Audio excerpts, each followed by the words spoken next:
Hello dear friends, welcome to exam Guruji. आज का जो हमारा वीडियो है इसमें हम आपके लिए एक मॉक टेस्ट लेके आए हैं पंजाब स्टेट इंजीनियरिंग के लिए। तो जितने भी प्रीवियस ईयर में क्वेश्चन पूछे गए थे वो ही सारे यहाँ पे इंक्लूडेड हैं। तो यहाँ पे आपको डिटेल में एक्सप्लेनेशन भी मिलेगी कि इस क्वेश्चन का आंसर ये है और इसके रिलेटेड जो पॉइंट्स होते हैं वो भी देखने को मिलेंगे। तो यार आप वीडियो को देख रहे हो, सिर्फ वीडियो को शेयर नहीं कर रहे हो, तो जितना हो सके वीडियो को शेयर करो, अपने दोस्तों के साथ शेयर करो। आपके पास किसी का व्हाट्सएप का ग्रुप है उसमें शेयर करो, या फिर फेसबुक पर किसी का ग्रुप है तो उस पर शेयर करो, पेज पर शेयर करो, टेलीग्राम पर शेयर करो। जहाँ पर शेयर कर सकते हो वीडियो को वहाँ पर शेयर करो, ताकि आपको भी और आपके दोस्तों को भी ऐसी वीडियो का फ़ायदा मिल सके और हमारा चैनल जो है इसकी भी ग्रोथ हो सके। आपको पता है हमारा चैनल जो पिछला था वो टर्मिनेट हो चुका है, ये नया वाला चैनल है। तो इसकी भी ग्रोथ होगी, तभी आपकी भी ग्रोथ होगी। जितनी ज़्यादा ग्रोथ होगी उतनी ज़्यादा ही आपकी भी ग्रोथ होगी। आपके लिए जल्दी जल्दी से कंटेंट जो है वो मिलता रहेगा, क्योंकि हमारे जो पुराना चैनल था वहाँ पर बहुत सारी वीडियो पड़ी हुई थी, तो आप उनको भी देख लेते थे। अब यहाँ पे हमें वीडियो बनाने में थोड़ा टाइम लगेगा, तो आप जितना हो सके वीडियो को शेयर कीजिए, ताकि हमसे बहुत सारे स्टूडेंट जो वो जुड़ सके। तो चलिए शुरू करते हैं आज की अपनी ये वीडियो। वीडियो जो काफ़ी ज़्यादा लंबा बनेगा, क्योंकि यहाँ पे ऐसा नहीं है कि मैं आपको सिर्फ ऑप्शन ही प्रोवाइड करूँगा कि इसका आंसर ये है कि ये है कि ये है ये है। मैं यहाँ पे और भी आपको फैक्ट बताऊँगा। जैसे कि यहाँ पे क्वेश्चन पूछा गया है, which of the following represent the crushing strength for good quality stone that are use in the construction of building. तो क्रशिंग स्ट्रेंथ पूछी गई है, गुड क्वालिटी का जो स्टोन होता है जो जिसको हम यूज़ करते हैं कंस्ट्रक्शन ऑफ बिल्डिंग के लिए। यहाँ पे मैं आपको उसकी क्रशिंग स्ट्रेंथ नहीं बताऊंगा, बल्कि और भी कुछ फैक्ट बताऊंगा। जैसे कि जो कोफिशिएंट ऑफ हार्डनेस होता है, ये इस स्टोन की ही बात हो रही है, तो इसका जो कोफिशिएंट ऑफ हार्डनेस जो होता है वो ग्रेटर देन होता है 14। एक फैक्ट ये हो गया इसके बारे में। आंसर तो हम बाद में देखते हैं। उस पर जो स्पेसिफिक ग्रेविटी होती है गुड क्वालिटी स्टोन जो होता है वो होता है ग्रेटर देन 2.7। ये भी ग्रेटर देन 2.7 होता है। उसके बाद टफनेस इंडेक्स आता है कि टफनेस इंडेक्स कितना होता है गुड क्वालिटी स्टोन का, तो वो भी ग्रेटर देन 13 होता है। एंड उसके बाद हम बात करते हैं कि उसकी क्रशिंग स्ट्रेंथ। क्रशिंग स्ट्रेंथ को हम कंप्रेसिव स्ट्रेंथ भी बोल सकते हैं। इस पॉइंट को नोट कर लीजिए कि क्या क्या बताया मैं। कोफिशिएंट ऑफ हार्डनेस क्या होता है, ग्रेटर देन 14 होता है। टफनेस इंडेक्स जो होता है ग्रेटर देन 13 होता है। एंड स्पेसिफिक ग्रेविटी जो होता है वो 2.7 होता है। सारे ही ग्रेटर देन ही होते हैं, ऐसा नहीं कि कोई लेस देन होता है, सारे ग्रेटर देन ही होंगे। यहाँ पे क्रशिंग स्ट्रेंथ जो होती है वो भी ग्रेटर देन ही होगी। क्रशिंग स्ट्रेंथ को यानी कि हम कंप्रेसिव स्ट्रेंथ भी बोल सकते हैं। क्रशिंग वैल्यू हमें फाइंड आउट करनी है, तो हम किसी चीज़ को कंप्रेस करेंगे, यानी कि उसको क्रश करना चाहेंगे, तो कंप्रेसिव स्ट्रेंथ होगी उसको हम, तो वो ग्रेटर देन होती है 1000 kg पर सेंटीमीटर स्क्वायर। तो इसको जब भी हम MPa में यहाँ पर न्यूटन में चेंज करेंगे तो हमारी वैल्यू आएगी 100 न्यूटन mm स्क्वायर या फिर 100 MPa। सो ऑप्शन नंबर 4 हमारा करेक्ट आंसर हो जाएगा, ग्रेटर देन 100 MPa। सो यहाँ पे मैंने आपको बहुत से फैक्ट बताया क्रशिंग स्ट्रेंथ या फिर कंप्रेसिव स्ट्रेंथ के बारे में। सो अगला क्वेश्चन देखेंगे हम। वीडियो काफ़ी ज़्यादा इंपॉर्टेंट है। अगला क्वेश्चन देखिए, which of the following is examined to determine the age of timber. यहाँ पे कौन सा है जिसको एग्जामिन करते हैं, जो कि डिटरमाइन करता है एज ऑफ टिम्बर की। एनुअल रिंग, सैपवुड, पिथ या फिर डिफेक्ट टिम्बर डिफेक्ट, कौन सा है वो। सो यहाँ पे जो हमारा करेक्ट आंसर रहेगा वो रहेगा एनुअल रिंग जो होते हैं। एनुअल रिंग जो होते हैं वो, उससे हम जो टिम्बर की एज होती है उसका पता लगा सकते हैं। पिच तो आपको पता ही है, ये कौन सा पार्ट होता है, इनर पार्ट होता है, सबसे इनर मोस्ट पार्ट होता है, यानी कि सेंटर पार्ट होता है जो हमारा टिम्बर होता है। लकड़ी होती है उसका जो सेंटर पार्ट होता है उसको हम पिथ बोलते हैं। उसके बाद सैपवुड की बारी आती है, तो ये आउटर एनुअल रिंग्स होते हैं, किसके बीच बीच में होते हैं, हार्डवुड एंड कॉम्बियन लेयर के बीच में। सैपवुड जो होती है ये कहाँ पर होती है, आउटर एनुअल रिंग होती है, किसके बीच में होती है, हार्डवुड एंड कॉम्बियन लेयर के बीच में। टिम्बर डिफेक्ट्स तो काफ़ी तरह के हो सकते हैं, तो बाद में डिस्कस करेंगे। अगला क्वेश्चन देखेंगे हम, which the following is determined with the help of Le Chatelier device. Le Chatelier device के द्वारा हम क्या पता लगा सकते हैं, एब्रेशन रेजिस्टेंस या फिर केमिकल रेजिस्टेंस या फिर साउंडनेस या फिर स्ट्रेंथ। तो काफ़ी ज़्यादा इंपॉर्टेंट है ये क्वेश्चन भी। तो एब्रेशन रेजिस्टेंस जो होता है,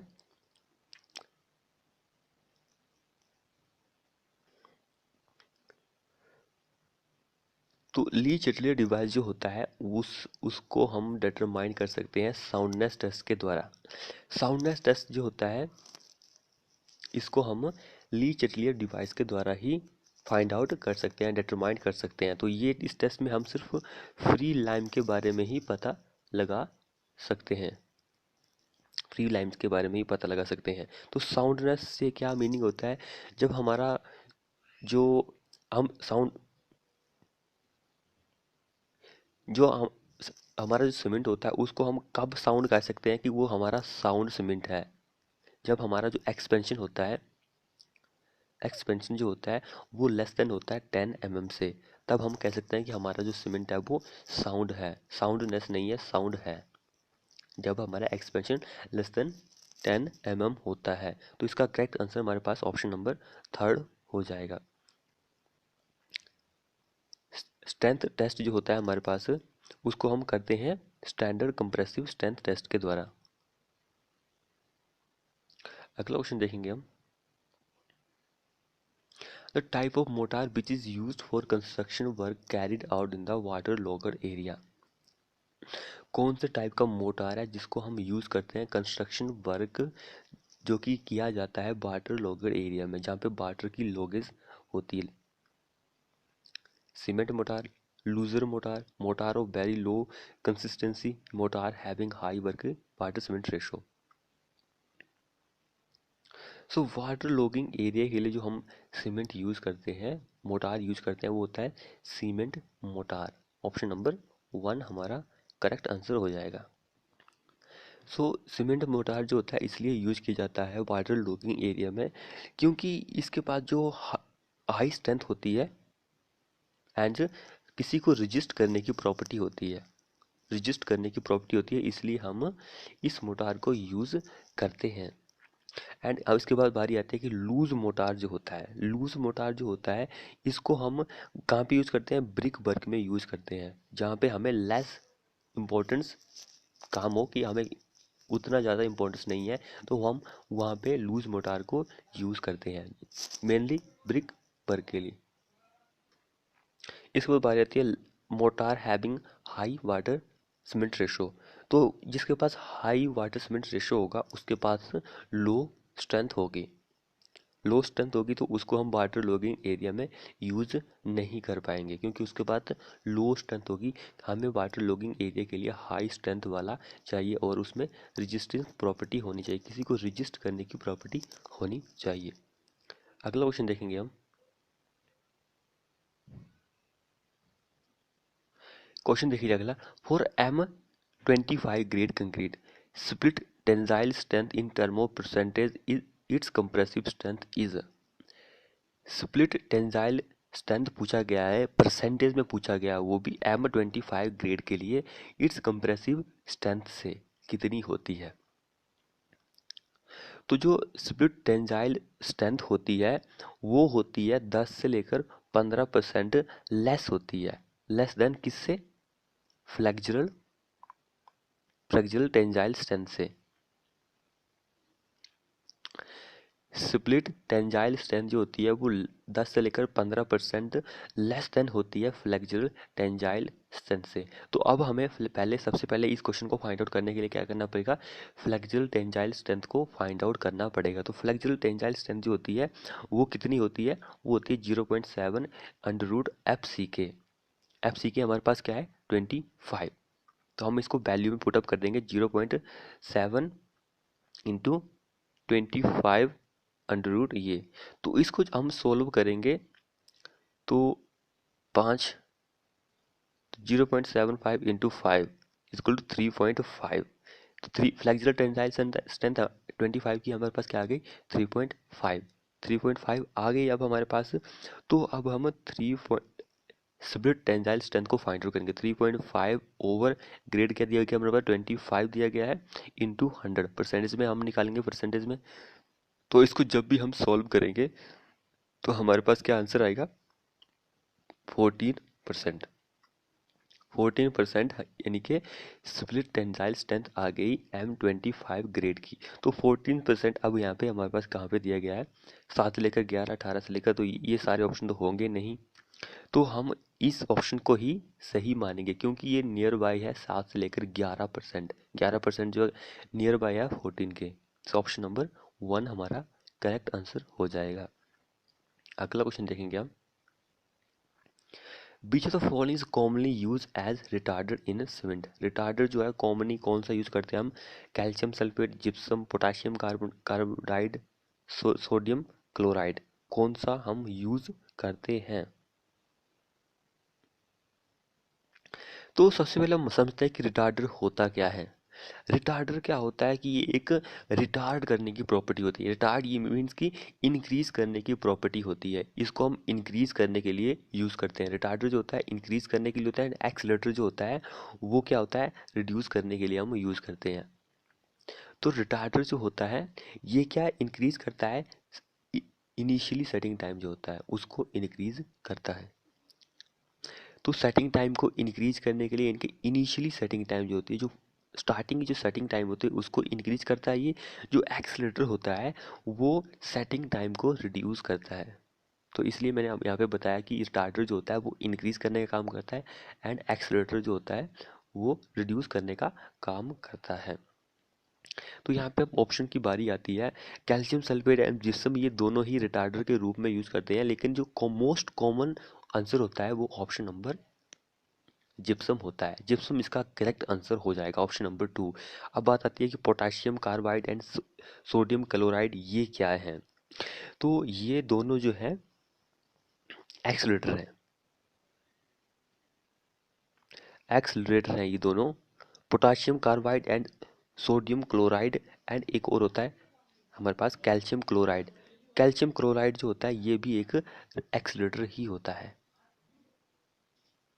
सो हमारा आंसर यहाँ पे सिर्फ रिटार्डर के रूप में जिप्सम ही हो जाएगा। ये दोनों एक्सीलरेटर है एंड ये भी एक रिटार्डर ही है, लेकिन हम इसको उतना यूज नहीं करते हैं। अगला क्वेश्चन देखेंगे हम। In the process of hydration of OPC, OPC ordinary polarized cement की हाइड्रेशन की प्रोसेस में to complete all chemical reaction the water requirement as a term of percentage of the cement is, कितना percentage हमें cement की जरूरत होती है।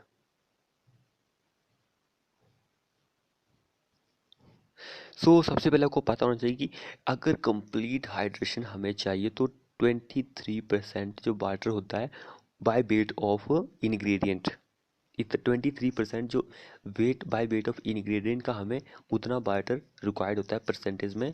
And plus 15% जो होता है वो हमें चाहिए, जो जो हम इंग्रेडिएंट यूज़ करते हैं उसमें जो बॉइड्स वगैरह बने हुए होते हैं उन बॉइड्स को फिलअप करने के लिए 15% हमें वाटर की ज़रूरत होती है। एग्जाम में पूछा जा सकता है कि जो बॉइड्स वगैरह होते हैं उनको छोड़कर हमें कितना परसेंटेज वाटर की रिक्वायरमेंट होती है, वो 23%। अगर ये पूछ ले कि इंग्रेडिएंट को फिलअप करने के लिए कितना वाटर चाहिए तो 15% वो वाटर चाहिए, तो टोटल कितना हो जाएगा 38%। 38% जो वाटर होता है वो हमें रिक्वायर्ड होता है। कितना वाटर हमें रिक्वायर्ड चाहिए 38%। तो यहाँ पे क्या हमारा ऑप्शन हो जाएगा 35 से लेकर 45 करेक्ट आंसर हो जाएगा, क्योंकि ये नियर बाय ऑप्शन है ही नहीं, तो इसलिए ऑप्शन नंबर 4 हमारा करेक्ट आंसर हो जाएगा। अगला क्वेश्चन देखेंगे। Slump test is perform to check the, slump test जो होता है यहाँ पे क्यों किया जाता है, किसको चेक करने के लिए किया जाता है। तो स्लम्प टेस्ट क्यों किया जाता है, ताकि जो वर्केबिलिटी होती है कंक्रीट की वो मेज़र हो सके। ऑप्शन नंबर 4 करेक्ट आंसर है। तो वर्केबिलिटी जो होती है कंक्रीट की वो हम कई 3-4 और मेथड है, 5 मेथड से चेक कर सकते हैं। एक तो स्लम्प हो गया, दूसरा हो गया compaction factor method, compaction factor method हो गया, एंड तीसरा हो गया वी वी टेस्ट हो गया, एंड चौथा हो गया फ्लो टेबल टेस्ट, एंड जो पांचवा हो गया वो हो गया कैलिबोल मेथड ऑपरेटर्स। कैलिबोल ऑपरेटर्स के द्वारा हम, तो ये 5 मेथड के द्वारा हम वर्केबिलिटी जो होती है कंक्रीट की उसको मेजर कर सकते हैं। सो अगला क्वेश्चन देखेंगे हम, the reason behind the low expansion and shrinkage of plywood is. Low expansion and shrinkage जो लो है उसका क्या रीजन है प्लाईवुड में, हमें ये क्वेश्चन बताना है। तो pile are placed at the right angle with each other.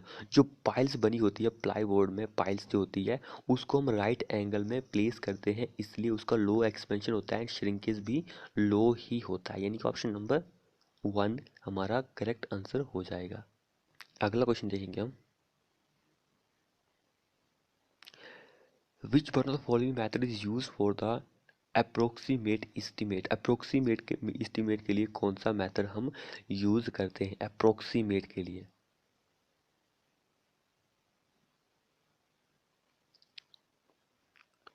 तो अप्रोक्सीमेट के लिए हम जो मेथड यूज करते हैं वो 3 मेथड होते हैं। एक मेथड होता है unit base method, unit base method होता है। दूसरा होता है क्यूबिकल कंटेंट मेथड एंड तीसरा होता है प्लिंथ एरिया मेथड। तो यहाँ पे कौन सा दिया गया है, unit base method, cubical content method या फिर प्लिंथ एरिया मेथड में से, तो वो दिया गया है plinth area method. Option number approximate estimate के लिए हम प्लिंथ एरिया मेथड यूज करेंगे। बाकी दोनों को भी याद कर लीजिए, unit base method and cubical content method. अगला क्वेश्चन देखेंगे हम, accuracy measurement of the thickness of slab or sectional dimension of column and beam in centimeter should be, कितनी होती है।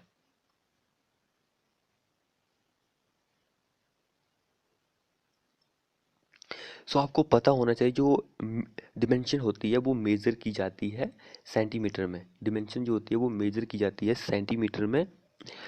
तो स्लैब के लिए पूछा गया एंड सेक्शनल डिमेंशन जो कि कॉलम एंड बीम के लिए पूछा गया, तो उसको हम मेज़र करते हैं 0.5 centimetre. 0.5 centimetre option number A1 हमारा करेक्ट आंसर हो जाएगा। एंड इसके बाद बारी बारी आती है कि जो एरिया होता है उसको हम कैसे वर्कआउट करते हैं। तो एरिया जो होता है उसको हम वर्कआउट करते हैं 0.01 स्क्वायर मीटर में, उसको हम मेज़र करते हैं। उसके बाद बारी आती है क्यूबिकल कंटेंट जो होता है, क्यूबिकल कंटेंट जो होता है उसको भी हम नियरेस्ट मेज़र करते हैं 0.01 क्यूबिक मीटर में हम उसको मेज़र करते हैं। तो इन दोनों पॉइंट को भी याद रखिए। अगला क्वेश्चन देखेंगे हम, deduction at T junction of ball for the total length of the center line is। deduction at T junction of the ball for total length of the center line is। सो हमारा ये मान के चलो T section है,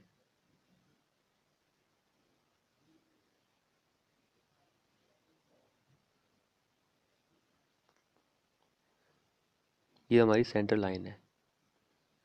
centre line है, ये जो T junction है इसकी सेंटर लाइन है।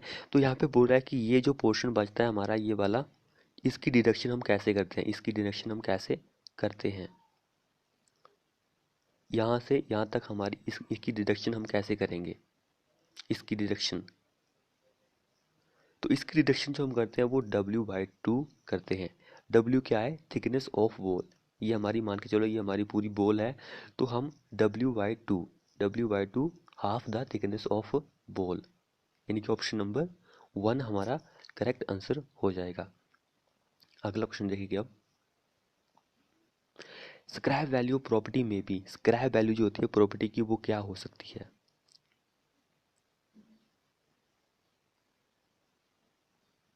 तो वो हो सकती है नेगेटिव एंड पॉजिटिव दोनों ही हो सकती है स्क्रैप वैल्यू जो होती है। अगला क्वेश्चन देखेंगे, what is the unit of measuring कॉर्निस। कॉर्निस को मेजर करने का यूनिट क्या होता है, कॉर्निस को मेजर करने का यूनिट क्या होता है। सो कॉर्निस को हम किस में मेजर करते हैं, रनिंग मीटर में, RM में उसको मेजर करते हैं। उसके बाद जो हैंड रेल होती है, हैंड रेल जो होती है स्टेयर्स वगैरह में, उसको भी हम रनिंग मीटर में ही मेज़र करते हैं। अगला क्वेश्चन देखेंगे हम, calculate the number of brick in 20 cubic metre brick work के लिए। सो आपको इसका पता होना चाहिए कि 1 क्यूबिक मीटर के लिए कितनी ब्रिक्स लगती है, तो वो 500 लगती है। तो 20 के लिए कितने लगेंगी, 500 इंटू 20 हम करेंगे तो 5 दूनी 10, 3 0। तो कहाँ पे हम, कौन सा हमारा आंसर हो जाएगा, ऑप्शन नंबर सी हमारा करेक्ट आंसर हो जाएगा। इतनी नंबर ऑफ ब्रिक हमें 20 क्यूबिक मीटर के लिए रिक्वायर्ड होंगी। तो अगला क्वेश्चन देखेंगे हम, which one of the following is largest scale. Largest scale कौन सा होता है। पिछले वीडियो में मैंने पूछा था आपसे कि सबसे स्मॉलेस्ट स्केल कौन सा होता है।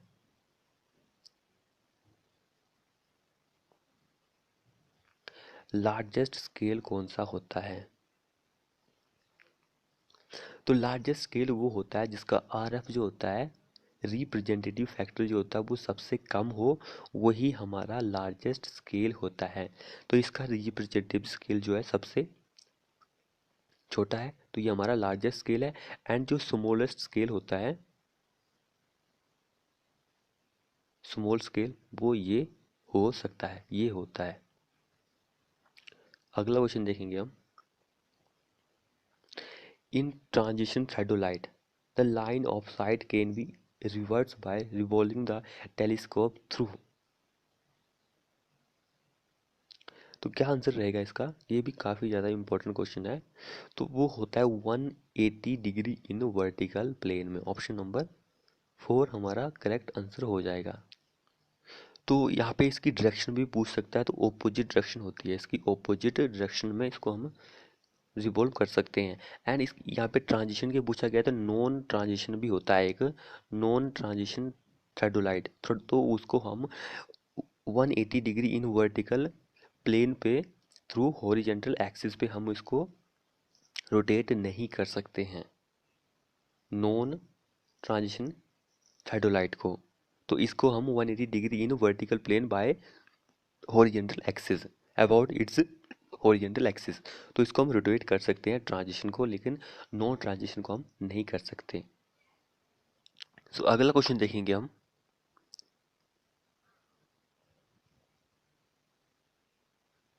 अगला क्वेश्चन क्या बोल रहा है, which of the following is used to determine the location of the station occupied by plane table। Plane table surveying जो हम करते हैं, इसमें जो लोकेशन होती है स्टेशन का, वो किसके द्वारा डिटरमाइन की जाती है, इंटरसेक्शन रेडिएशन मेथड के द्वारा, या फिर इंटरसेक्शन मेथड, या फिर रेडिएशन मेथड, या फिर 2 पॉइंट प्रॉब्लम के द्वारा, किसके द्वारा फाइंड आउट की जाती है स्टेशन जो होता है, location of the station occupied by plane table service. So जो लोकेशन डिटरमाइन की जाती है वो 2 पॉइंट प्रॉब्लम के द्वारा ऑक्युपाइज की जाती है। अगला क्वेश्चन देखेंगे हम, which of the following is responsible for the formation of residual soil. Residual soil को बनाने में कौन सा रिस्पॉन्सिबल होता है, ग्लेशियर, वाटर, विंड, या फिर नन ऑफ द दीज। कौन सा रिस्पॉन्सिबल होता है रेजिडुअल सॉइल को बनाने में।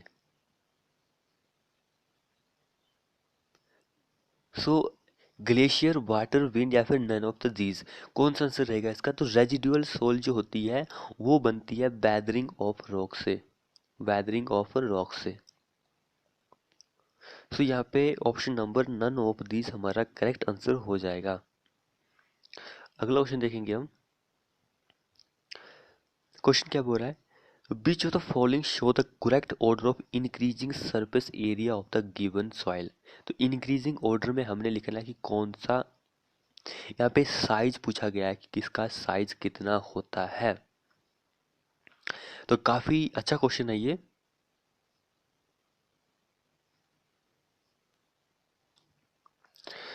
आपको यहाँ पे सबसे पहले इनका साइज पता होना, क्ले का साइज कितना, silt and sand and colloidal का कितना पार्टिकल साइज होता है।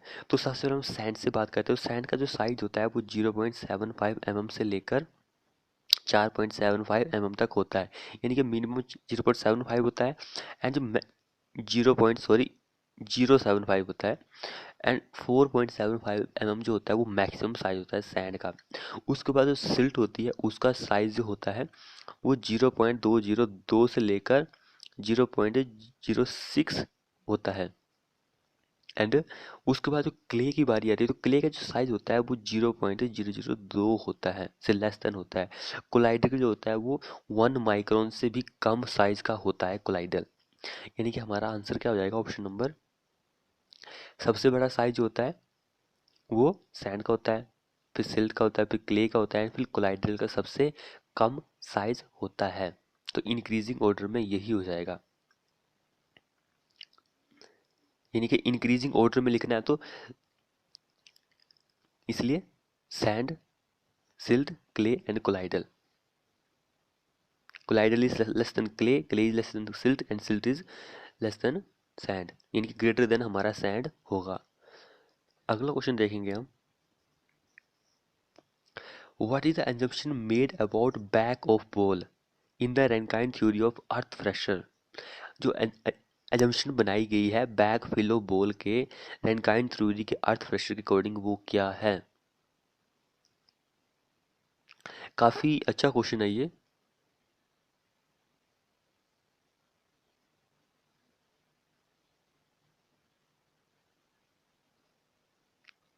फर्स्ट ऑप्शन देखिए, plane and rough, plane and smooth, vertical and rough, vertical and smooth. तो क्या होता है बैकफिल जो होता है, तो वो होता है vertical and smooth. Option number 4 हमारा करेक्ट आंसर होता है। रेनकाइन थ्योरी के अकॉर्डिंग जो हमारा सोइल होता है वो होमोजीनियस एंड आइसोट्रोपिक होता है, होमोजीनियस एंड आइसोट्रोपिक होता है, क्योंकि गामा की वैल्यू जो होती है वो सेम ही होती है, अल्फा एंड गामा की वैल्यू जो होती है वो सेम ही होती है एवरीवेयर, इन ऑल डायरेक्शन में, एवरी पॉइंट पर स्मूथ एंड वर्टिकल होगा, वर्टिकल एंड स्मूथ ही होगा। अगला क्वेश्चन देखेंगे, विच of the following is correct about the viscosity of gases. Viscosity of gases के अकॉर्डिंग यहाँ पे कौन सा करेक्ट स्टेटमेंट है, इनवर्सली प्रोपोर्शनल टू टेम्परेचर या फिर increase and increase in temperature. तो मैंने जो पिछला हमारा मॉक टेस्ट था उसमें बताया था कि विस्कोसिटी जो होती है गैसेस की वो टेम्परेचर इंक्रीज होने के साथ इंक्रीज होती है। ओके, सो ऑप्शन नंबर हमारा increase with an increase in temperature gases के बारे में। अगला क्वेश्चन देखेंगे हम, which of the following correct ratio of round number. Round number का करेक्ट रेशियो क्या है, यहाँ पे क्वेश्चन ये पूछा गया है।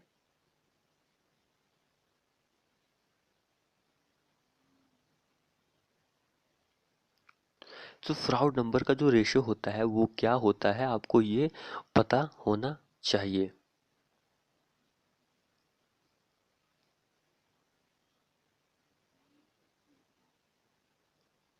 जितने भी डिमेंशन लेस जितने भी नंबर होते हैं ये डिमेंशन लेस ही होते हैं, जैसे कि प्राउड नंबर हो गया हमारा, मैक नंबर हो गया हमारा, एंड इल्यूअर नंबर हो गया हमारा, रिनोल्ड नंबर हो गया हमारा, एंड बेबर नंबर भी हो गया। ये सारे ही डिमेंशन लेस नंबर हैं।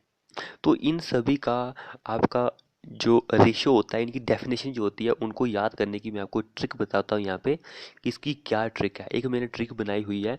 सबसे पहले आपको क्या करना है कि जितने भी आपके पास ये डिमेंशन लेस नंबर हैं उसको आपको अकॉर्डिंग टू डिक्शनरी ले लेना है। अकॉर्डिंग टू डिक्शनरी समझते हैं आप, तो जैसे कि अकॉर्डिंग टू डिक्शनरी हमारा सबसे पहले क्या आएगा, ई आएगा, तो इल्युअर नंबर आएगा फर्स्ट नंबर पे, फिर फ्राउड नंबर आएगा 2 नंबर पे, उसके बाद according to dictionary Mach number आता है तो ये तीसरे नंबर पे आ जाएगा। फिर हमारा क्या आता है, रिनोल्ड नंबर आता है तो ये चौथे नंबर पे आ गया।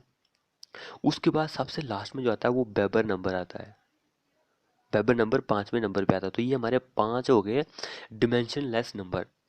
तो अब इनको आपको याद कैसे करना है, इनकी डेफिनेशन कैसे याद करनी है, तो इसके लिए आपको क्या करना है कि ये P G P G versus, इसको P G E B P G, आप जैसे कि आप जब इंजीनियरिंग कर रहे होंगे तो आप एक क्वार्टर लेते थे, उसको आप पीजी भी बोलते थे, पीजी। तो पीजी, पीजी वर्सेस, वर्सेस जैसे कि इंडिया वर्सेस श्रीलंका मैच चला हुआ है, या ऐसा समझ लीजिए कि वर्सेस, पीजी वर्सेस, आपको ये याद रखना है। तो अब इसको आप कैसे याद रखना है, तो अकॉर्डिंग टू डिक्शनरी हम चलते हैं। तो सबसे पहले हमारा क्या आ रहा था, इल्युअन नंबर। तो Euler number, Euler number is the ratio of, सभी में इनर्शिया फोर्स ही आएगा सबसे पहले।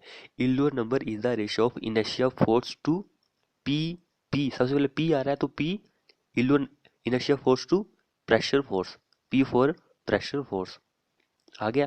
पी, पी यूज हो गया हमारा। अब क्या बचा, जी बचा, जी ई बचा, फिर वर्सेस बचा। तो उसके बाद क्या आ रहा है हमारे पास, ई के बाद एफ आता है, तो फ्राउड नंबर आता है उसके बाद। तो आपको क्या करना है, पी, पी तो हमने ले लिया, अब जी बचा। तो Froude number is the ratio of inertia force to G gravity force, gravitational force. तो यहाँ पे हमारा क्या आंसर हो जाएगा, प्राउड नंबर के बारे में पूछा, inertia force to gravity force, option number second हमारा करेक्ट आंसर है। उसके बाद और भी मैं आपको बता देता हूँ।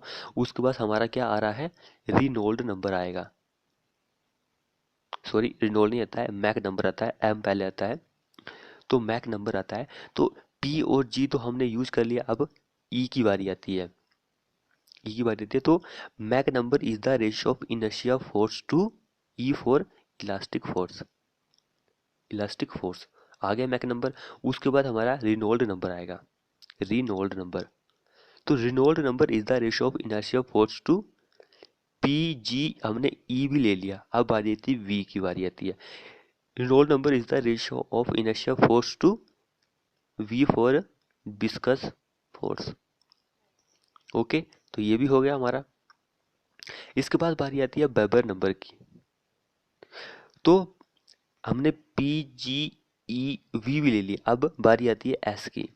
तो Weber number is the ratio of inertia force to S for surface tension.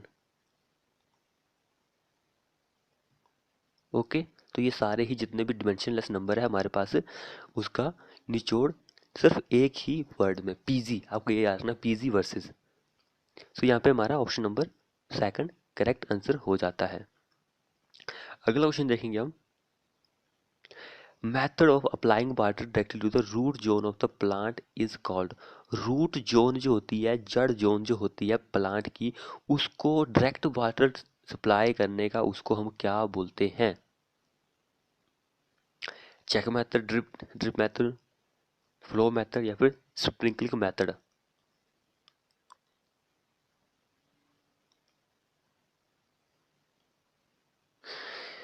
तो उसको हम क्या बोलते हैं, ड्रिप मेथड बोलते हैं। ड्रिप मेथड जो होता है, इसमें हम डायरेक्टली पानी जो है वो रूट जोन को दे सकते हैं प्लांट के।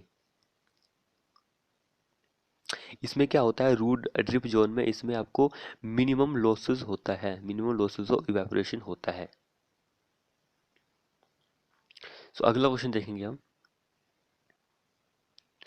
The traffic volume of roadway is defined as the multiplication of. Traffic volume of a roadway is defined as the multiplication of. Traffic volume जो होती है रोडवे की, उसको हम कैसे डिफाइन कर सकते हैं, मल्टीप्लिकेशन से। मल्टीप्लिकेशन किसका, मल्टीप्लिकेशन, तो वो किसका मल्टीप्लिकेशन होता है, traffic volume is equal to, traffic volume के बारे में पूछा गया, is equal to speed into traffic density, यानी कि K. V, traffic volume is equal to V into K. V क्या है हमारे पास, स्पीड, एंड के क्या है हमारे पास, traffic density. Speed into traffic density, traffic volume is equal to, तो यहाँ पे स्पीड, ऑप्शन नंबर थर्ड हमारा करेक्ट आंसर हो जाएगा। यहाँ पे उल्टा दिया, लेकिन के इंटू वी भी हम बोल सकते हैं, K into V, traffic density K and V for speed. तो ऑप्शन नंबर थर्ड हमारा करेक्ट आंसर हो जाएगा। अगला क्वेश्चन देखिए, for which of the following distribution mains is design. So distribution में मेन हम उसको कैसे डिजाइन करते हैं, maximum hourly demand on maximum clay, option number 4 हमारा करेक्ट आंसर हो जाएगा। अगला क्वेश्चन देखेंगे हम।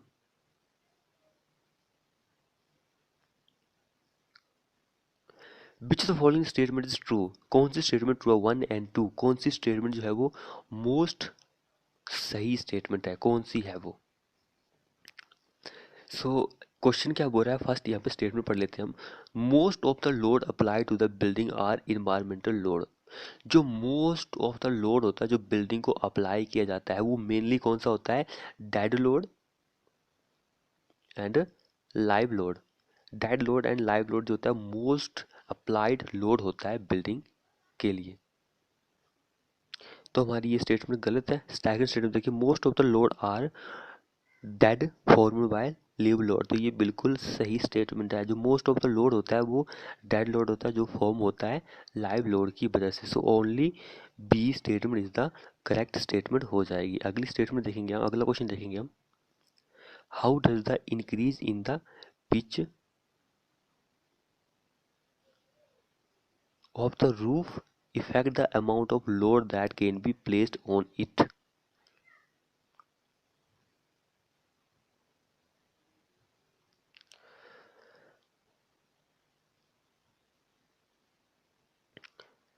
तो इसका आंसर क्या होगा हमारे पास? Option number second, it is decrease. अगला क्वेश्चन देखेंगे हम। What will the rain load if ds is 2 inches and dh is 1 inch? तो हमें PSF में बताना है कि डिज़ाइन रेनफॉल कितना होता है। तो डिज़ाइन रेनफॉल जो होता है हमारे पास, यानी कि आर जो होगा वो होगा 5.2 इंटू DS प्लस DH। तो 5.2 इंटू DS क्या है हमारे पास? 2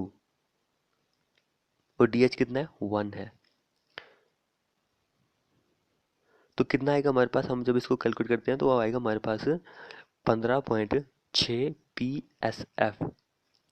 15.6 PSF हमारे पास ये आंसर आएगा। अगला क्वेश्चन देखेंगे हम। कंक्रीट किस में अच्छा होता है, किस में बैड होता है, किस में वीक होता है, यानी कि कहने का मतलब ये है। तो आपको पता है कंक्रीट जो होता है वो कंप्रेशन में बहुत ही स्ट्रॉन्ग होता है लेकिन टेंशन में वीक होता है। उसी तरह जो हमारा स्टील होता है वो दोनों में ही स्ट्रॉन्ग होता है। तो concrete good in compression, weak in tension. Option number second हमारा करेक्ट आंसर हो जाएगा। नेक्स्ट क्वेश्चन देखेंगे हम।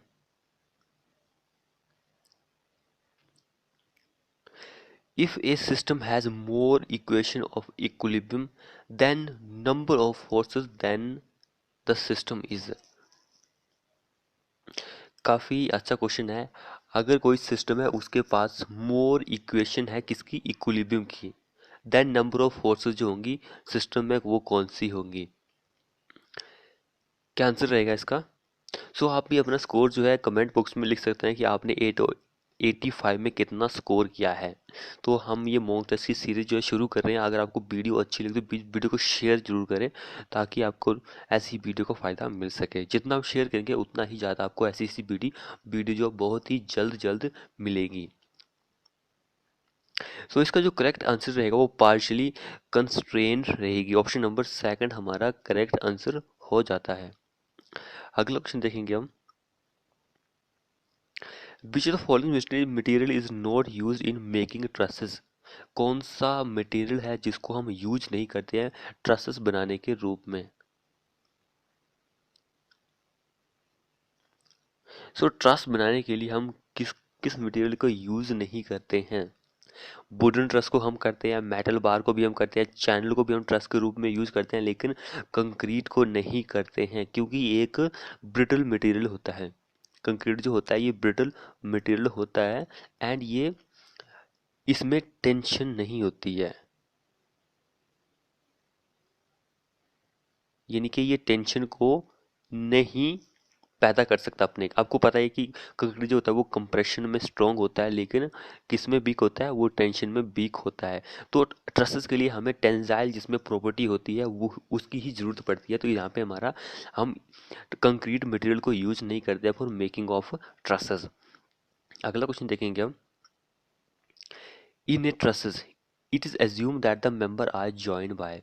ट्रसेस में क्या होता है कि जो मेंबर होता है वो जॉइन बाय, हम क्या एज्यूम करते हैं कि मेंबर जो होता है वो किससे जॉइन हुआ है, रफ पिन से या फिर स्मूथ पिन से, या फिर इधर रफ और स्मूथ दोनों से मिलाकर, या फिर नन ऑफ दीज। किससे हम एज्यूम करते हैं कि मेंबर जो है वो किससे ज्वाइन है ट्रसेस में, तो वो स्मूथ पिन से ज्वाइन हुआ है। ऑप्शन नंबर सेकंड हमारा करेक्ट आंसर हो जाता है।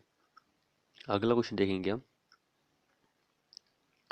क्वेश्चन क्या बोल रहा है, what is the major difference between truss and beam. Truss and beam में मेजर डिफरेंस क्या है, ये काफी ज्यादा इंपॉर्टेंस है। तो आपको पता है कि बीम क्या होता है, एक हॉरिजेंटल मेंबर होता है। हॉरिजेंटल मेंबर होता है, ये जो लोड को ट्रांसफर कौन सी डायरेक्शन में कर सकता है, ये perpendicular to the longitudinal direction. Longitudinal direction में ये लोड को ट्रांसफर कर सकता है, लेकिन ये एक्सियली डायरेक्शन में नहीं कर सकता। लॉन्गिट्यूडनल में तो ये बीम कर सकता है, लेकिन एक्सियली डायरेक्शन में ये लोड को ट्रांसमिट नहीं कर सकता है। लेकिन ट्रसेस जो होती है वो एक्सियली डायरेक्शन में लोड को ट्रांसफर कर सकती है, यानी कि beam can't transmit load in axially direction while trusses can, मतलब कि ट्रसेस कर सकती है। ऑप्शन नंबर थर्ड हमारा करेक्ट आंसर हो जाएगा। अगला क्वेश्चन देखेंगे हम। What which IS code gives detail regarding water to be used in concrete। कौन सा IS कोड है जो कि वाटर के बारे में हमें जानकारी देता है। सो IS 456, IS 386 या 565 या 3012। तो जो IS कोड है वो है हमारे पास IS 456। ये हमें वाटर यूज़ करने के बारे में डिटेल देता है, और ये जो है हमें एग्रीगेट के बारे में देता है। आई थिंक ये तो एसएससी में कई बार क्वेश्चन पूछा गया, ये सेकंड ऑप्शन तो सभी को पता होगा। तो ऑप्शन नंबर ये वाला जो है 1 IS 456 ये हमें एग्रीगेट में कंक्रीट में वाटर को यूज करने के बारे में बताता है। अगला क्वेश्चन देखेंगे। Which of the below is example of plasticizer. Plasticizer का कौन सा एग्जाम्पल है जो नीचे दिए गए हैं। सो प्लास्टिसाइजर को हम क्यों यूज करते हैं, ताकि जो कंक्रीट में हमारी वर्केबिलिटी होती है वो इम्प्रूव हो सके। वर्केबिलिटी को इम्प्रूव करने के लिए हम प्लास्टिसाइजर को यूज करते हैं।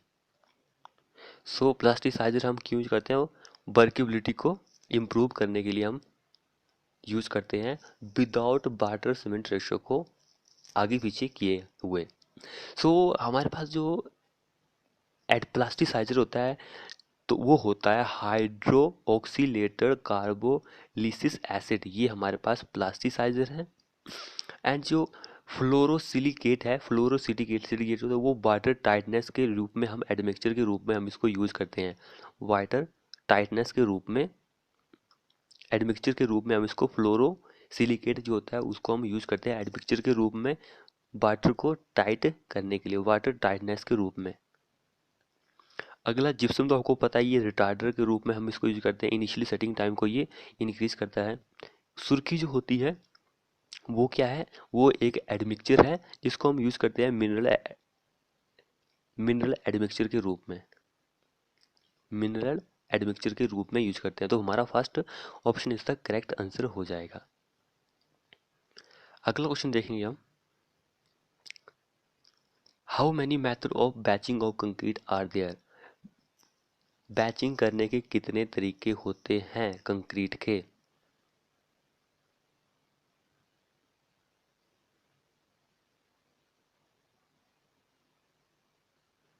तो बैचिंग करने के जो तरीके होते हैं वो दो ही तरीके होते हैं बैचिंग करने के। तो बैचिंग हम कितने तरीके से करते हैं, दो तरीके से, एक वॉल्यूम बैचिंग, दूसरी होती है बेट बैचिंग। बेट बैचिंग तो ये दो ही तरीके हैं। वॉल्यूम बैचिंग में हम क्या करते हैं, वॉल्यूम की तरह ही बैच करते हैं, लेकिन जो वेट बैचिंग होता है उसमें हम जैसे कि 50 kg का वेट हो गया, ऐसे बैचिंग करते हैं। तो वॉल्यूम बैचिंग में हम क्यूबिक मीटर में मेजर करेंगे कि इतना क्यूबिक मीटर माल जो है वो लगेगा। तो ऑप्शन नंबर 1 हमारा 2 मेथड में हम बैचिंग कर सकते हैं। अगला क्वेश्चन देखेंगे हम, concrete is generally placed on A, concrete हम किस में प्लेस कर सकते हैं, फॉर्म वर्क में, स्टैंड में, या फिर मोल्ड में, या फिर प्लेटफॉर्म में, किस में हम प्लेस कर सकते हैं।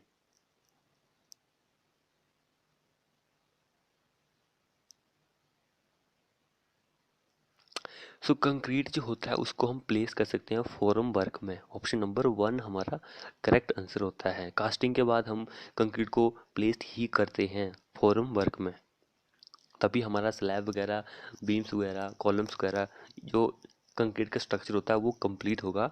तो कंक्रीट को हम प्लेस करते हैं फॉर्म वर्क में। अगला क्वेश्चन देखेंगे, the efficiency width sorry effective width of column strip of a flat slab is taken as, effective width जो होती है कॉलम स्ट्रिप की ऑफ ए फ्लैट स्लैब की, वो हम कितनी लेते हैं। सो वो हम लेते हैं half the width of panel. Option number second हमारा करेक्ट आंसर हो जाएगा। अगला क्वेश्चन देखेंगे हम, permanent dimension change due to loading of concrete term as, permanent dimension change, permanent dimension जो चेंज हो जाती है कि लोड लगाने की वजह से, उसको हम क्या बोलते हैं। स्ट्रेन, एक्सटेंड, क्रीप, या फिर एम्बिट। तो उसको हम बोलते हैं concrete, sorry creed, creep, creep हम उसको बोलते हैं। ये टाइम के साथ चेंज होता रहता है, जैसे कि अभी हमारी डिमेंशन मान के चलो 200 थी, फिर वो इंक्रीज हो गई या फिर रिड्यूस हो गई, 220 हो गई या फिर 190 हो गई, इंक्रीज डिक्रीज, तो उसको हम क्रीप बोलते हैं। अगला क्वेश्चन देखेंगे हम, in design of RCC structure the tensile strength of concrete is taken as,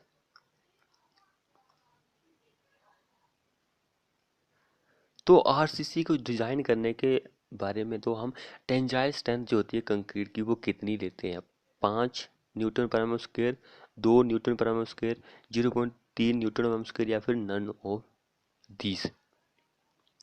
सो आपको ये पता होना चाहिए, चाहे वो वर्किंग स्ट्रेस मेथड हो, चाहे लिमिट स्टेट मेथड हो, कोई भी हमारे पास यहाँ पे कंक्रीट की पूछ रहा है कि कंक्रीट की टेंजाइल स्ट्रेंथ कितनी होती है, वर्किंग स्ट्रेस मेथड हो, लिमिट स्टेट मेथड हो, तो आपको पता ही है टेंजाइल स्ट्रेंथ जो होती है कंक्रीट की वो हम इग्नोर करते हैं। इग्नोर क्यों करते हैं, क्योंकि ऑल टेंजाइल स्ट्रेंथ जो होती है वो टेकन बाय ओनली स्टील। सो कि जो हम टेंजाइल स्ट्रेंथ लेंगे वो जीरो ही कंसिडर करते हैं जब भी हम आरसीसी को डिज़ाइन करते हैं। तो यहाँ पे हमारा आंसर क्या हो जाएगा, none of these. Option number 4 इस हमारा करेक्ट आंसर हो जाएगा। अगला क्वेश्चन देखेंगे, flexural strength of concrete is determined as, flexural strength of concrete वो डिटरमाइन करते हैं हम मॉडुलस, रिजिडिटी, या फिर रैप्चर, या प्लास्टिसिटी, या इलास्टिसिटी। तो फ्लेक्सुरल स्ट्रेंथ जो होती है कंक्रीट की उसको डिटरमाइन करते हैं मॉडुलस ऑफ रप्चर के द्वारा। ऑप्शन नंबर सेकंड हमारा करेक्ट आंसर हो जाएगा। अगला क्वेश्चन देखेंगे, properties of concrete can broadly divided into, property of concrete उसको हम कितने पार्ट में डिवाइड कर सकते हैं। कंक्रीट की प्रॉपर्टी, तो कंक्रीट की जो प्रॉपर्टी होती है उसको हम दो ही पार्ट में डिवाइड कर सकते हैं। कौन कौन से part, first part is fresh concrete, fresh concrete, second part is hard concrete. तो ये दो ही प्रॉपर्टी हो गई। फ्रेश जब हमारा कंक्रीट जो होता है बिल्कुल फ्रेश ग्रीन होता है, और हार्ड कंक्रीट जब वो बिल्कुल पक जाता है, तो दो ही प्रॉपर्टी बनती है कंक्रीट की। ऐसा नहीं कि मीडियम कंक्रीट, लो कंक्रीट, तो 2 ही प्रॉपर्टी होती है, ज़्यादा नहीं होती है। अगला क्वेश्चन देखेंगे हम, which IS code gives specification about cement plaster. Cement plaster के बारे में कौन सा आईएस कोड हमें बताता है?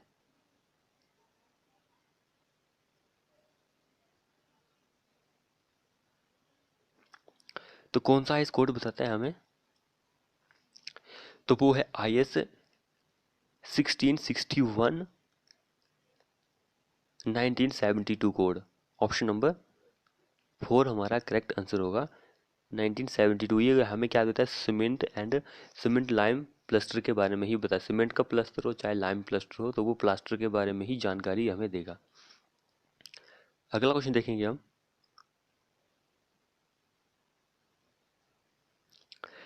इन lime cement plaster ratio 1:6:6 correspond to.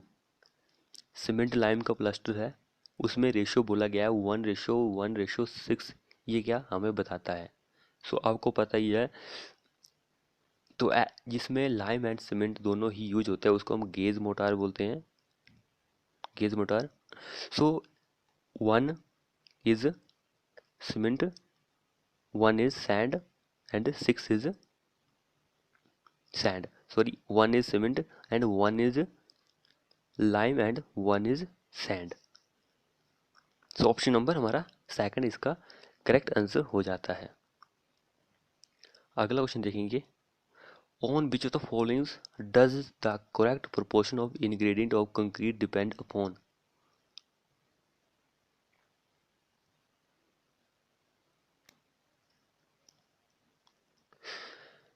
Concrete का प्रोपोर्शन जो होता है वो किस पे डिपेंड करता है? Bulking of sand, water content, absorption and workability, या फिर ऑल ऑप्शन आर करेक्ट? किस पे डिपेंड करेगा?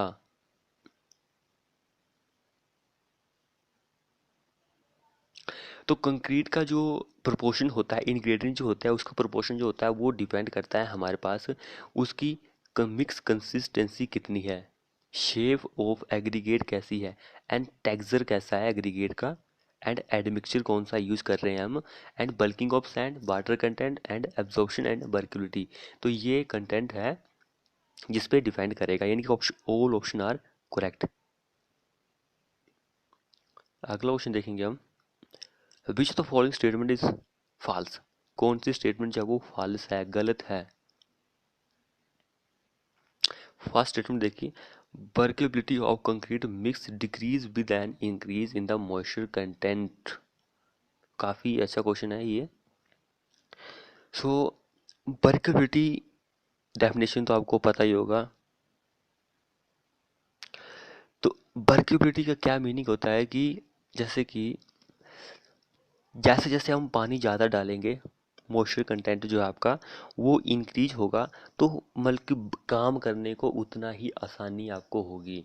पानी कम रहेगा तो उससे क्या होगा कि आप, जैसे कि आप शॉवल से काम कर रहे हैं, तो उससे आप काम कर रहे हैं, तो चाहे आप प्लेस ही कर रहे हैं सीमेंट को, मान के चलो, तो स्लैब में प्लेस कर रहे हैं, तो जो ट्रॉवल होती है उससे आप प्लेस कर रहे हैं, तो उससे अगर हमारे कंक्रीट में पानी कम रहेगा तो आपकी वर्केबिलिटी बहुत ही कम रहेगी। जितना ज़्यादा पानी होगा उतना ज़्यादा ही आपको जल्दी जल्दी काम होगा। तो इट मीन्स की जो वर्केबिलिटी होती है वो इंक्रीज, अगर मॉइस्चर कंटेंट इंक्रीज होगा तो वर्केबिलिटी भी इंक्रीज ही होगी, ये डिक्रीज नहीं होगी।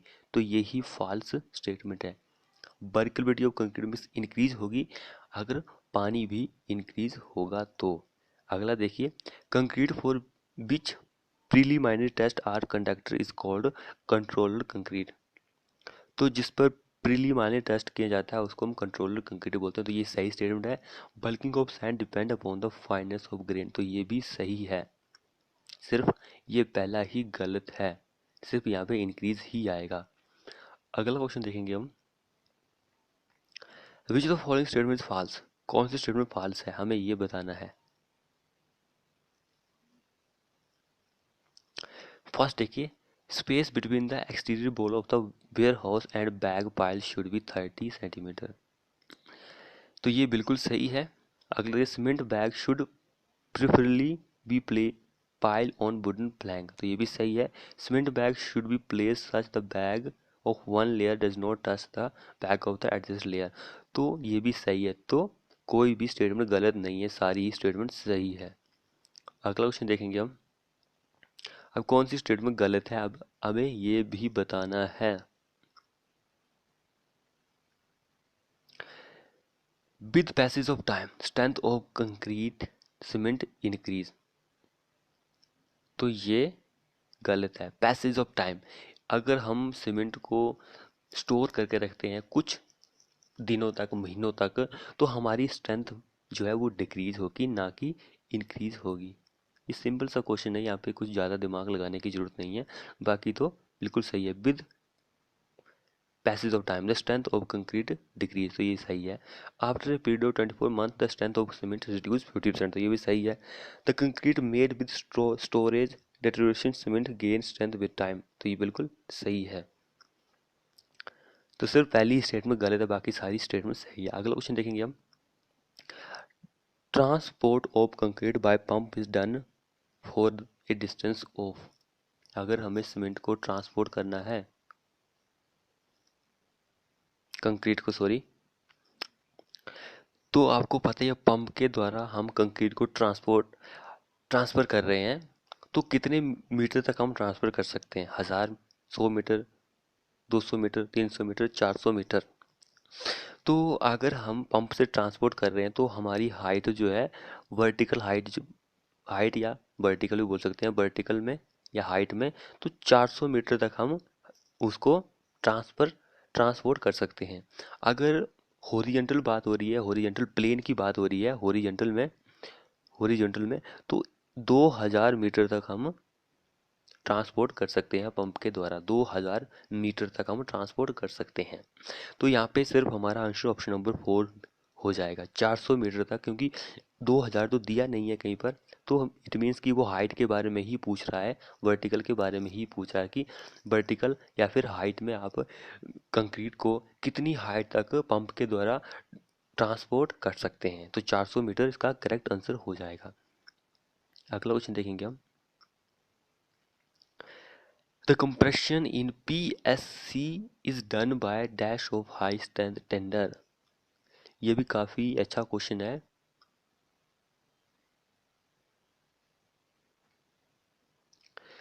प्री स्ट्रेस्ड कंक्रीट, तो प्री स्ट्रेस्ड कंक्रीट में कंप्रेशन जो होता है वो डन होता है dash of high strength tender, किसके द्वारा? टेंशनिंग के द्वारा डन होता है। ऑप्शन नंबर सेकंड हमारा करेक्ट आंसर हो जाएगा। अगला क्वेश्चन देखिए। In which beam tension capacity of steel is greater than the combined compression capacity of steel and concrete,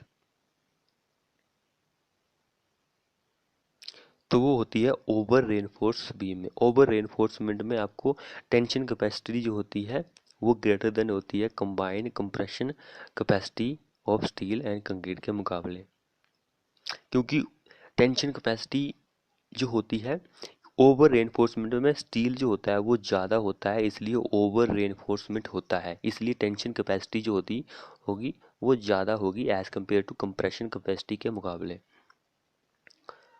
अगला क्वेश्चन देखेंगे हम। For a circular slab carrying a uniformly distributed load, the ratio of the maximum negative to maximum positive radial movement is, क्या answer रहेगा इसका? तो option number 2 यानी कि 2 इसका करेक्ट आंसर हो जाएगा। अगला क्वेश्चन देखेंगे। The width of the river slab containing 2 bar must be, तो विड्थ ऑफ रिवर स्लैब की कितनी होती है जिसमें 2 बार होती है? तो वो होती है 80 से लेकर 100 mm, यानी कि 8 से लेकर 10 सेंटीमीटर हमारा करेक्ट आंसर हो जाएगा। अगला क्वेश्चन देखेंगे। ए foundation rest on which of the followings, foundation जो होती है वो किस पे रेस्ट होती है, यानी कि किस पे बनाई हुई होती है? बेस ऑफ फाउंडेशन, सब ग्रेड फाउंडेशन सॉइल, या फिर सब ग्रेड एंड फाउंडेशन सॉइल, किस पे बनाई हुई होती है? तो फाउंडेशन आप देख लीजिए, किसकी भी हो वो सब ग्रेड पर ही होती है। ऑप्शन नंबर सेकंड हमारा करेक्ट आंसर हो जाएगा। अगला क्वेश्चन देखेंगे हम। Which of the following statement is true, कौन सी स्टेटमेंट जो है वो ट्रू है? हमें ये बताना है। तो यहाँ पे थर्ड स्टेटमेंट करेक्ट स्टेटमेंट है। To ensure uniform pressure distribution, the thickness of the foundation is decreased gradually toward the edge। तो ये बिल्कुल सही स्टेटमेंट होगी। अगला क्वेश्चन देखेंगे हम। The weight of the foundation assume as the which of the following। Weight जो होता है फाउंडेशन का वो हम कितना एज्यूम करते हैं। सो वेट ऑफ फाउंडेशन हम कितना लेते हैं 10% ऑफ बॉल वेट के बराबर। 10% बॉल का वेट के बराबर हम फाउंडेशन का वेट जो होता है उसको एज्यूम करते हैं। अगला क्वेश्चन देखेंगे हम। If the width of foundation for two equal columns is restricted, the shape of the footing generally adopted is। तो शेप ऑफ फाउंडेशन फुटिंग का हम कितना लेते हैं, तो वो हम लेते हैं रेक्टेंगल लेंगे। ऑप्शन नंबर सेकंड हमारा करेक्ट आंसर हो जाएगा।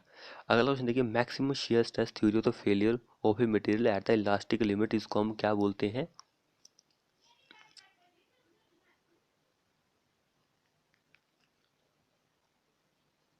तो उसको हम क्या बोलते हैं गेस्ट और Tresca theory. Option number second हमारा करेक्ट आंसर हो जाएगा। अगला क्वेश्चन देखेंगे हम।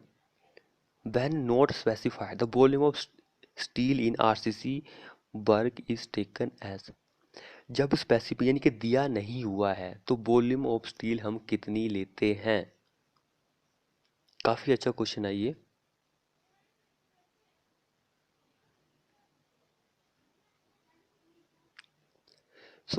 स्टील रेनफोर्समेंट को प्रोवाइड करने के लिए अलग अलग फॉर्मूले होते हैं। जैसे कि आप कॉलम के लिए प्रोवाइड करते हैं, कॉलम लिख लीजिए आप। कॉलम के लिए आपको पता ही है 4 से लेकर 6% होता है, 4 से लेकर 6% तक होता है। उसके बाद स्लैब की बारी आती है। स्लैब के लिए हम कितना लेते हैं 0.7 से लेकर 1% of steel volume.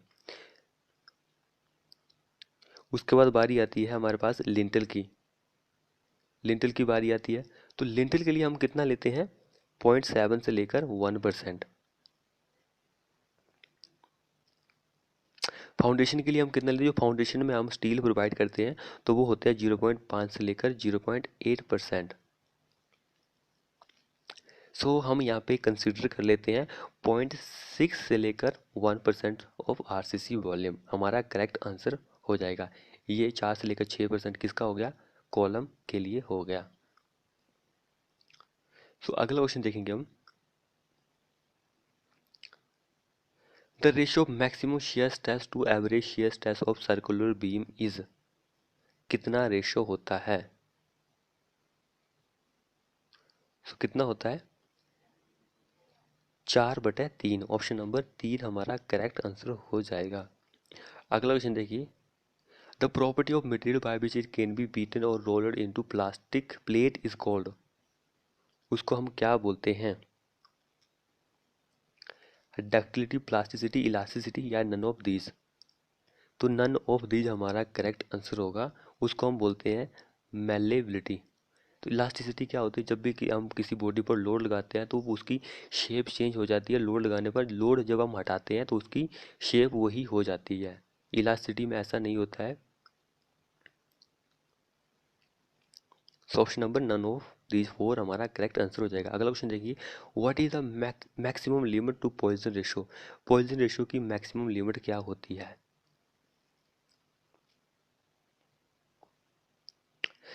Poison ratio की कितनी लिमिट होती है, मैक्सिमम 0.5। नन ऑफ दीज हमारा करेक्ट आंसर हो जाएगा। तो 0.5 किसके लिए होती है, रबड़ के लिए होती है। रबड़ जो होता है उसमें आपको मैक्सिमम पॉइजन रेशियो देखने को मिलता है। अगला क्वेश्चन देखेंगे। Among the followings which is least elastic. सबसे कम इलास्टिक कौन होता है, iron, copper, both copper and silver या फिर रबड़। लीस्ट इलास्टिक कौन सा होता है।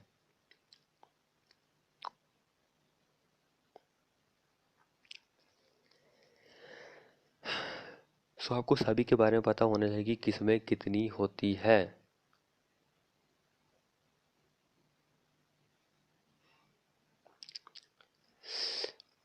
रबड़ जो होता है उसकी इलास्टिसिटी कितनी होती है 0.001 से लेकर 0.05। ये इसकी इलास्टिक होती है। मॉडुलस इलास्टिक लिमिट होती है। कॉपर जो होता है उसका वो 117 होता है।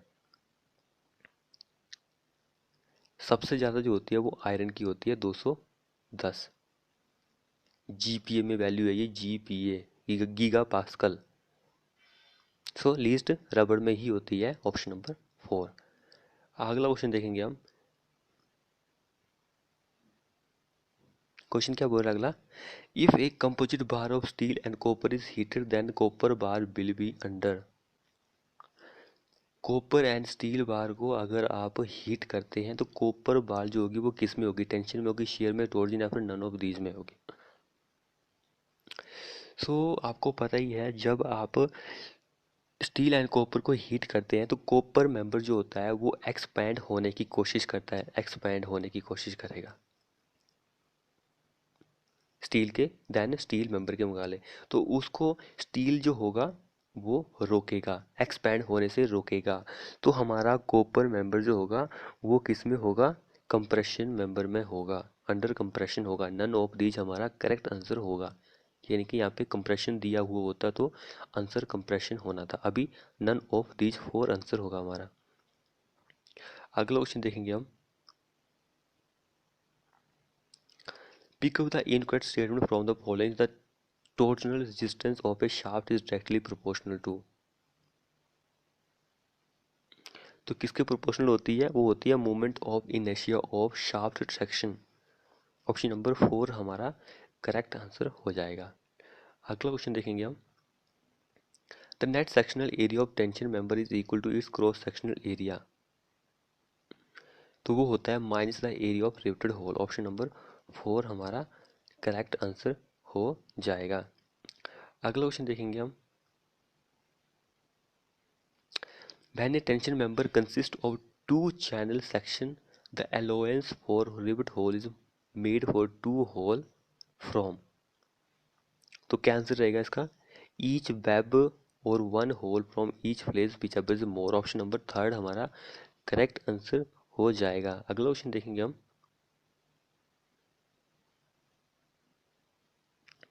अगला क्वेश्चन देखिए, the solution of salt from the soil absorb by trees which become a viscous solution due to loss of moisture and action of carbon dioxide is known as pith, combination of bark या फिर SAP. तो इसका answer क्या रहेगा, SAP. Option number 4 हमारा correct answer रहेगा। SAP क्या होगा, एक फ्लूइड होता है that flow through the phloem sieve tube of plant to deliver water and nutrient throughout। अपने जितने भी उसकी रूट्स होती है उसके थ्रू ये एक वाटर एंड न्यूट्रिएंट जो होता है उसको देता है सभी को, उसको हम सैप बोलते हैं। अगला क्वेश्चन देखेंगे हम। Which test represent the temperature at which a bitumen attain a particular degree of softness. So वो कौन सा आंसर रहता है, softening point test. Softening point test जो होता है ये डिग्री ऑफ सॉफ्टनेस देता है। ऑप्शन नंबर 3 हमारा करेक्ट आंसर हो जाएगा। अगला क्वेश्चन देखेंगे हम। Which of the consider the following statement with respect to defect of timber and identify the correct one। तो करेक्ट वन को हमें चूज करना है। Chip mark is defect arise due to the conversion timber. तो ये बिल्कुल सही है, ऑप्शन नंबर 1 हमारा करेक्ट आंसर हो जाता है। तो चिप मार्क जो होता है, चिप मार्क, तो ये कौन सा डिफेक्ट है, conversion of timber. Conversion of timber की वजह से ये अराइज यानी कि पैदा होता है। ब्राउन रोट, ब्राउन रोट जो होता है ये कन्वर्जन ऑफ टिम्बर की का इफेक्ट नहीं है, ये होता है फंगी की वजह से होता है। And chip mark, chip mark तो अभी बताया था कि ये एक कन्वर्जन इफेक्ट है, फंगी की वजह से नहीं होता है। Bow is type of defect arises due to natural forces. तो ये बाउ नेचुरल फोर्सेस की वजह से नहीं होता है, ये सीजनिंग की वजह से होता है। सीजनिंग जो हम करते हैं उसकी वजह से बाउ इफेक्ट आपको देखने को मिलता है, यानी कि ऑप्शन नंबर 1 करेक्ट आंसर होगा। अगला क्वेश्चन देखेंगे हम। In hot bitumen plant While liquid asphalt is combined with the aggregate for mixing, the temperature of the asphalt should be in the range of। asphalt के लिए temperature कितना होता है? तो वो होता है 300 डिग्री फ़ारेनहाइट। ऑप्शन नंबर 1 हमारा करेक्ट आंसर हो जाएगा। अगला क्वेश्चन देखेंगे हम। The detachment of plant film from the surface is known as. Detachment जो होती है प्लांट की उसको हम क्या बोलते हैं? क्लॉकिंग, क्रैकिंग, फ्लैकिंग या ब्रिंकलिंग, क्या हम उसको बोलते हैं? उसको हम बोलते हैं flaking. Detachment of the plant film from the surface को हम फ्लैकिंग बोलते हैं। Option number 3। अगला क्वेश्चन देखिए, percentage of free carbon is bitumen. Bitumen में फ्री कार्बन का परसेंटेज कितना होता है? फ्री कार्बन का परसेंटेज कितना होता है? सो वो होता है less than that in tar. Tar से कम होता है। अगला क्वेश्चन देखेंगे हम। How many days a timber में be required for natural seasoning. Natural seasoning के लिए कितना टाइम लगता है टिम्बर को सूखने के लिए?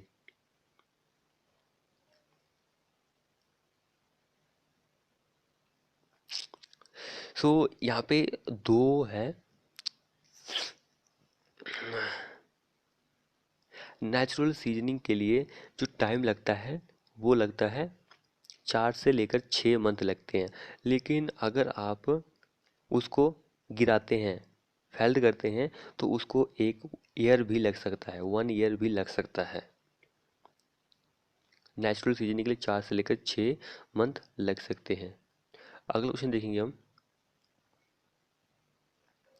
The ingredient of plant which gives its binding property and help the spread and paint even and uniformly on the surface। तो बाइंडिंग प्रॉपर्टी देता है एंड वो पेंट को आगे पीछे करने में सहायता देता है, वो कौन सा होता है? Base, vehicle, solvent, filler. तो आपको पता है व्हीकल जो होता है वो ट्रांसपोर्ट की प्रॉपर्टी देता है, आपको आगे जाने के लिए ट्रांसपोर्ट करता है। तो ऑप्शन नंबर 2 हमारा करेक्ट आंसर हो जाएगा। अगला क्वेश्चन देखेंगे हम। सोल्यूशन ऑफ नेचुरल और synthetic resin in a volatile solvent is known as. उसको हम क्या बोलते हैं? लिक्वार। ऑप्शन नंबर 1 हमारा करेक्ट आंसर हो जाता है। अगला क्वेश्चन देखेंगे हम।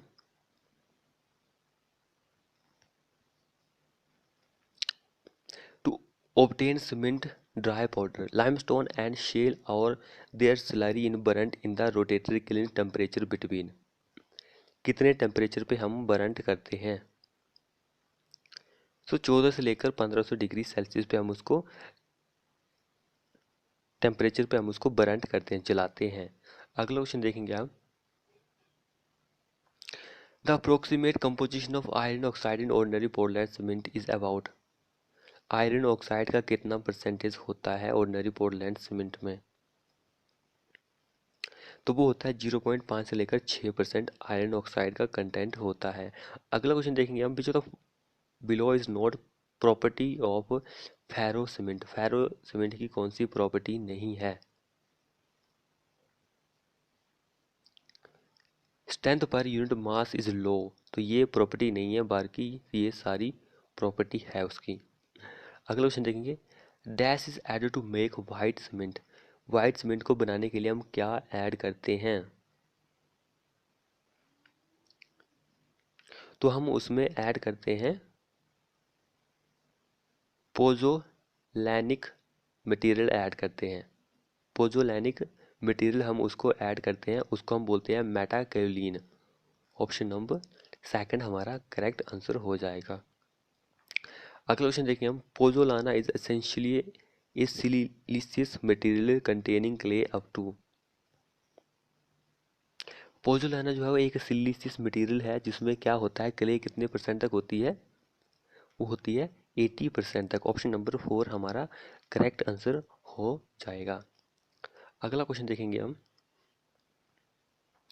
An excess of free lime in Portland cement. अगर फ्री लाइम जो है वो ज़्यादा हो जाए पोर्टलैंड सीमेंट में तो क्या होता है? तो अनसाउंडनेस इन प्रोडक्ट में हो जाती है। ऑप्शन नंबर 3 हमारा करेक्ट आंसर हो जाएगा।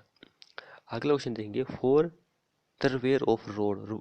रिपेयर और रोड के लिए कौन सा सीमेंट हम यूज करेंगे?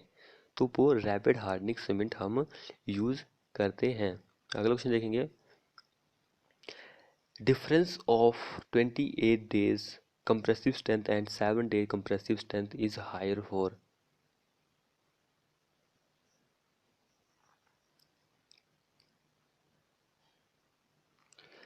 तो वो is higher for mix having lower water cement ratio। Option number second हमारा करेक्ट आंसर हो जाता है। तो फ्रेंड्स आप भी अपना स्कोर जो है कमेंट बॉक्स में लिख सकते हैं कि आपने 85 में से कितने क्वेश्चन सॉल्व किए हैं। तो इस वीडियो को जितना हो सके शेयर करें अपने दोस्तों के साथ ताकि उनको भी ऐसी वीडियो का फ़ायदा मिल सके। सो थैंक यू फ्रेंड ये वीडियो देखने के लिए।